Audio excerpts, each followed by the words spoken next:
नमस्कार मित्रों, मैं उमाशंकर जोशी। गुरु मंत्र बूझो तो जाने प्रश्नोत्तरी का आज 12वां दिन। मित्रों, काफ़ी विद्यार्थियों ने मुझे मैसेज किया है कि प्रत्यय प्रकरण की कुछ और सीरीज बनाई जाए। तो मित्रों, अभी प्रत्यय प्रकरण की सीरीज प्रारंभ है। आज प्रत्यय का दूसरा दिन। मित्रों, पहला प्रश्न है यत प्रत्यय भवति। यत प्रत्यय भवति। पहला विकल्प है अजंताद धातु, दूसरा विकल्प है पैवर्गांताद अदुप्ताद धातु, तीसरा विकल्प है आकारांताद धातु और चौथा विकल्प है उपर्युक्त सर्व प्रकारेभ्य धातुभ्य। अर्थात प्रश्न ये पूछा गया है कि यत प्रत्यय होता है।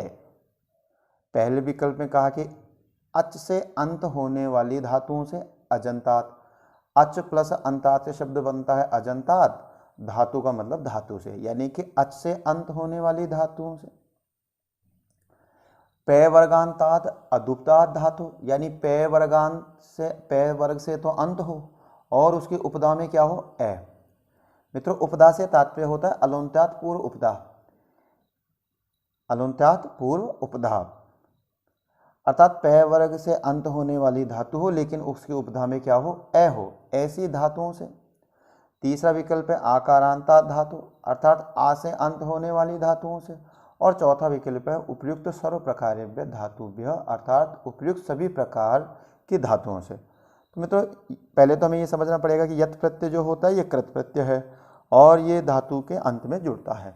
तो अचोयत सूत्र ये कहता है कि अजंता धातु से होता है। पोर्धु पदार्थ सूत्र ये कहता है कि पेवर्गान धातु से होता है।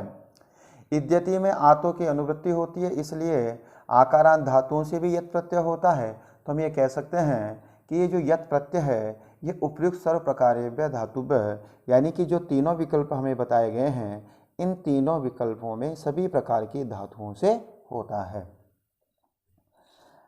तो दूसरा प्रश्न है पच नियम इत्यत्र प्रकृति प्रत्यय को, यानी कि प्रश्न ये पूछा गया है कि पच नियम यहाँ प्रकृति, प्रकृति का मतलब तात्पर्य होता है मित्रों धातु, प्रत्यय यानी प्रत्यय, कौ यानी प्रकृति और प्रत्यय कौन है, आपको ये पच नियम में बताना पड़ेगा।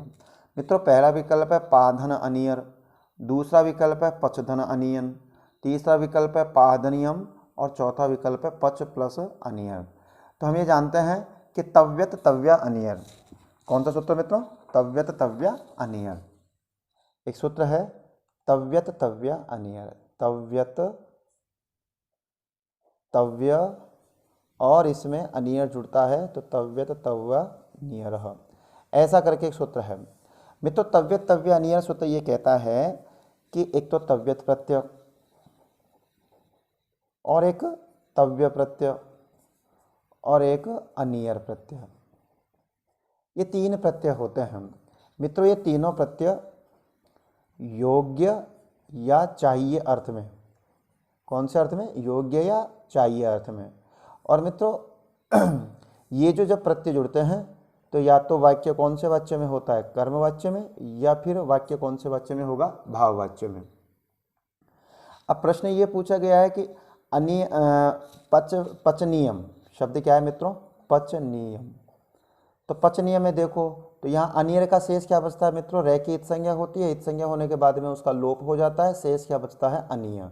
धातु है मित्रों क्या, पच, तो पच प्लस अनिय, अनियर प्रत्यय और अनियर का शेष क्या बचता है, अनिय, और शब्द बनता है पचनीय। अब पुल्लिंग में बनता है पचनीय, स्त्रीलिंग में बनेगा पचनीय और नपुंसकलिंग में क्या बनेगा, पचनीयम। इस प्रकार तीन रूप बनेंगे, ये पुल्लिंग में, पचनीय स्त्रीलिंग में और पचनीयम नपुंसकलिंग में। तो प्रश्न हमसे यही पूछा गया था कि बताइए पच नियम में प्रकृति और प्रत्यय कौन सा है। मित्रों, तो दूसरे प्रश्न का आंसर क्या हो जाएगा, पच प्लस अनियर, अर्थात इसमें कौन सा प्रत्यय है मित्रों, अनियर प्रत्यय है। अनियन प्रत्यय नहीं है, तो अनियर प्रत्यय यहाँ पर भी है, अनियर प्रत्यय यहाँ पर भी है, लेकिन यहाँ पर जो अनियर प्रत्यय वो पा धातु में तो पानीय रूप बनेगा, इसलिए आंसर गलत है। पच प्लस अनियन प्रत्यय होता नहीं है तो ये गलत है, यहाँ बनेगा नहीं। तो मित्रों कौन सा आंसर हो जाएगा मित्रों अपना 4 नंबर, पच प्लस अनियर से शब्द क्या बनेगा, पचनियम। और ये पचनियम कौन से रूप में है मित्रों, नपुंसक रूप में है। मित्रों, अगला प्रश्न है तीसरा कि समीचीनम चुनुत, अर्थात आपको सही का चयन करना है। पहला है अहम गीता पठितव्यः, दूसरा है मया गीता पठितव्यः, तीसरा है मया गीता पठितव्यः और चौथा है मया गीता पठितव्यः। तो आइए मित्रों इसको प्रश्न को भी हम हल करना सीखते हैं। मित्रों ये भी तव्यत प्रत्यय से ही जुड़ा हुआ प्रश्न है, इसे भी यहाँ हम हल कर रहे हैं। मित्रों धातु है पठ और प्रत्यय कौन सा जुड़ा है मित्रों? तव्यत। तव्यत का मित्रों शेष क्या बचता है? तव्य। यहाँ इट का आगम होता है और शब्द क्या बनता है? पठितव्य। अब देखिए पठितव्य जो है ये कहाँ का रूप बनेगा? पुल्लिंग का। स्त्रीलिंग का रूप क्या बनेगा मित्रों? पठितव्य। और नपुंसक लिंग का रूप क्या बनेगा मित्रों? पठितव्यम। ये तीन रूप बने, पुल्लिंग, स्त्रीलिंग और नपुंसक लिंग। संस्कृत व्याकरण में तीन लिंग होते हैं, पुल्लिंग, स्त्रीलिंग और नपुंसक लिंग। अब मित्रों ये तव्यत प्रत्यय कौन से अर्थ में होता है? कर्म या भाव योग्य या चाहिए अर्थ में, कर्म वाच्य में या फिर भाव वाच्य में। यानी कि जब भी वाक्य कर्म वाच्य में बनता है तो जो कर्ता होता है वो अप्रधान होता है, और अप्रधान कर्ता में कौन सी विभक्ति होती है मित्रों? तृतीया विभक्ति होती है। मित्रों जो कर्म है ये कर्म प्रधान हो जाता है, और प्रधान कर्म में आपको कौन सी विभक्ति दिखाई देती है? प्रथमा विभक्ति। और क्रियापद जो है वो आपका तव्यत प्रत्यांत होता है। क्रियापद क्या होता है मित्रों? तव्यत प्रत्यांत। अब हमारे पास में प्रश्न पूछा गया था कि प्रश्न था हमारा कि समीचीनम चुनुत, अर्थात ठीक का चयन कीजिए।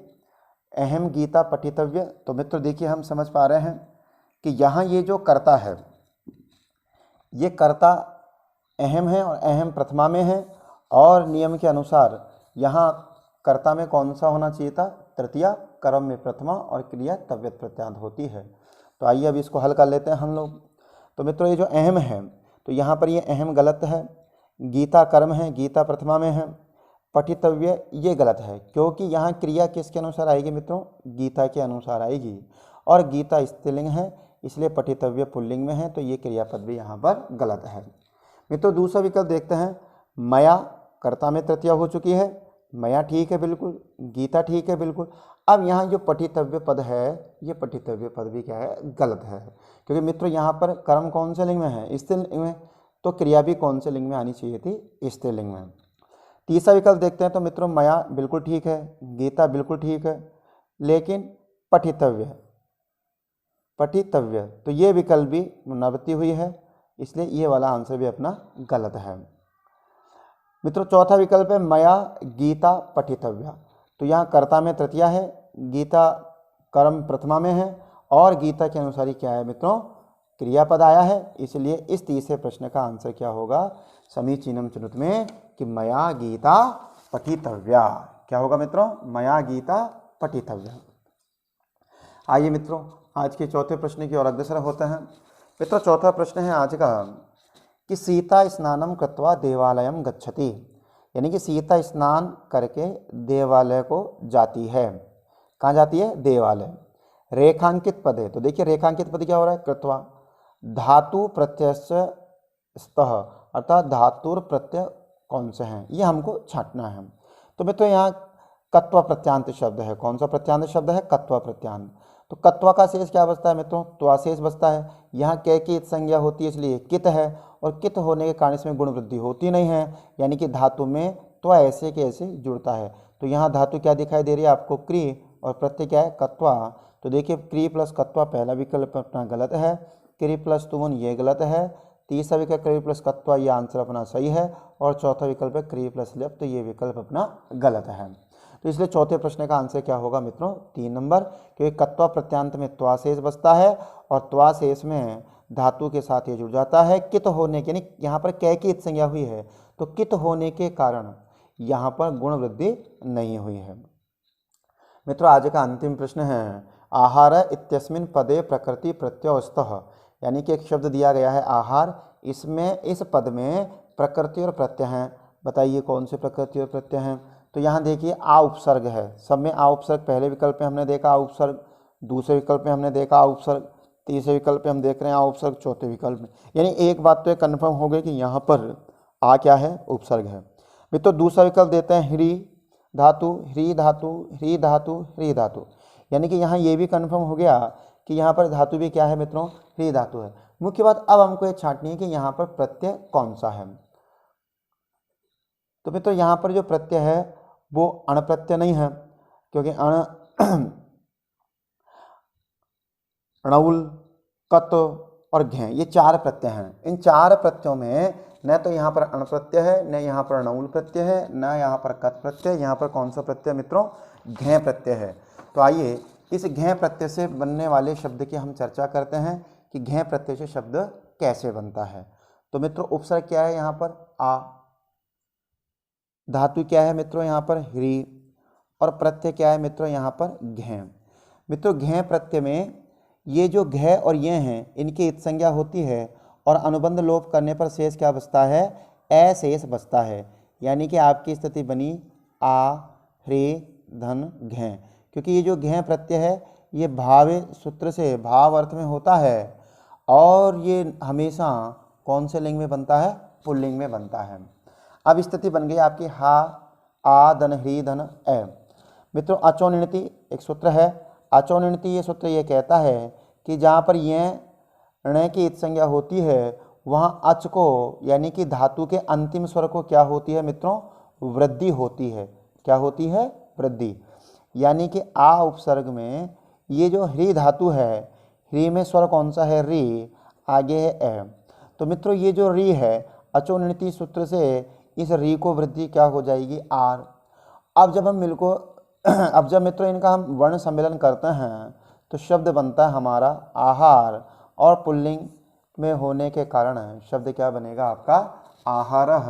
तो अब हम जानते हैं कि आहारः इत्यस्मिन् पदे प्रकृति प्रत्ययस्तः।